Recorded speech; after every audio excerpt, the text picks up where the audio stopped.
Hi guys, I'm Kenneth Lelix and once again welcome sa goldminesystem.com. At ito excited akong i-share sa inyo itong training na to. Part 2 pa rin to ng Gold Mine System na basic training, no. Pero ito yung isa sa pinakamahalaga at ito yung isa sa pinaka-importanting training na kailangan mong matinan. Ito yung tinatawag na ABC of Success. Mag-start lang ako sa letter A, no. Um, Ito yung importanteng ingredient at ugali ng tao na dapat niyang ma-maintain na maayos para mag-succeed siya sa ganitong klaseng business. Ano ba to? Ito yung tinatawag na attitude. Okay? Yung attitude, dalawang bagay yan. Merong yung una, good attitude at may tinatawag na bad attitude.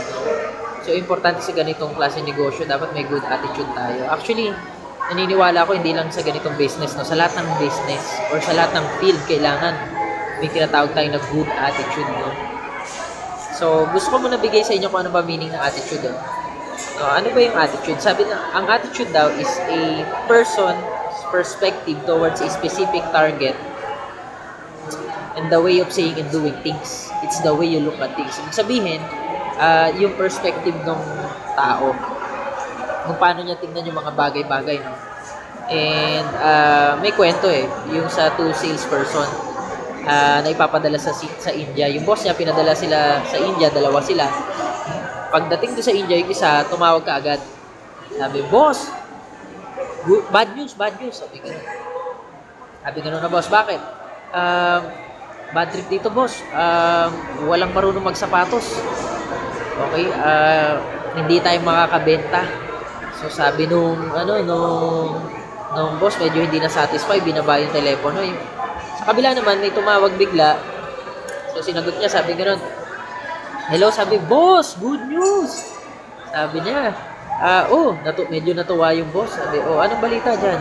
Boss, dito sa disyerto sa India, walang marunong magsapatos. Ang good news, tayo yung unang-unang magtuturo sa kanila.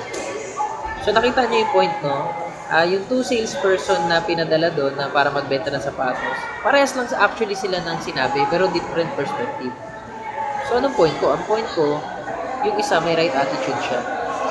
Paano niya tingnan yung mga bagay-bagay. So ang attitude din determine your altitude. Kung paano ka pataas, no? Kung paano ka palipad. So, kailangan may tinatawag tayo na good level of attitude. Kung ikaw ngayon, nakikinig ka ngayon na sa bahay mo, no, at ginagawa mo na yung ganitong klase negosyo at keep telling yourself, ba't hindi ko magawa ng tama, ba't hindi ko actually maging successful sa ganitong klase business. Actually, ito yung boom na pag sinabi ko sa iyo na masyashock ka. Actually, lahat ng tao successful na. Narinig mo yun. Lahat ng tao successful na sa kanilang sarili. Kailangan lang maayos yung attitude natin. So, yun yung isa sa pinaka-importanting boom na marirealize mo.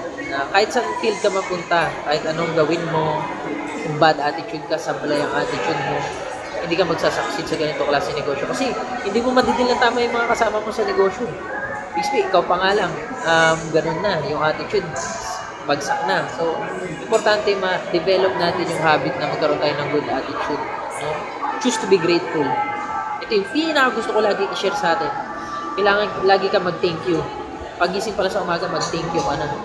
Bakit? Binigyan tayo ng creator natin ng another chance para gumising uli. Para matuwid natin yung mga dapat natin matuwid. O may correct natin yung mga mistakes natin. No? So, and isa pang ingredient na importante sa lahat, yung tinatawag na GLLA. Okay, ano yung GLLA na yan sa ganitong klaseng business? Yan yung tinatawag na good learning and listening attitude. So, napaka-importante yan. Iba yung pinakinggan sa inintindi. Tandaan mo po yan, ha? Iba ang pinakinggan sa inintindi. So, always empty cup. Yun ang message ko sa inyo ngayon.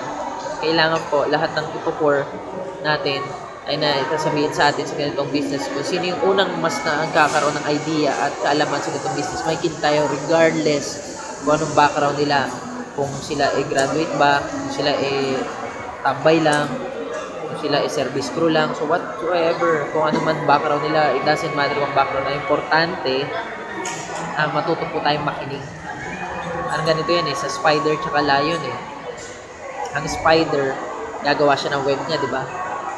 So, ang gagawin ng spider, antayin niya lang, wait and see lang siya. Pag may dumating na pagkain, doon niya lang ngayon pupuntahan niyo, nakatrap doon sa may web niya. Pero yung lion, ang lion, siya yung hari sa jungle at kahit anong gusto nilang kainin, makakain nila. Kasi po, they go after it, hindi sila nagwe-wait. So, isa sa importante sa ating gawin yung tinatawag na proactive. Kailangan proactive tayo. Sabi nga, they are in control of what happens in their life. Values. Yung values yung importante sa kanila, yung good attitude tinatawag. Yung mga reactive naman na person, yan yung wait and see. Yan yung parang spider. Yung proactive, yan yung parang lion. Okay? Yan yung mga driven by emotion, easily influenced. Yung madaling, parang go with the flow lang.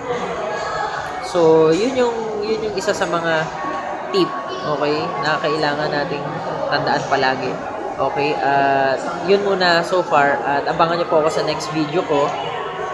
Sabi nga namin palagi sa training na to, Gold Mind System Training is the key to growth. I-add nyo po ako sa Facebook, it's kennydimes_26@yahoo.com, and palike na rin po yung page ko, yung Slim and Diet Capsule and Weight Loss Detoxifier. So, that's it for today, and have a great day. Bye-bye.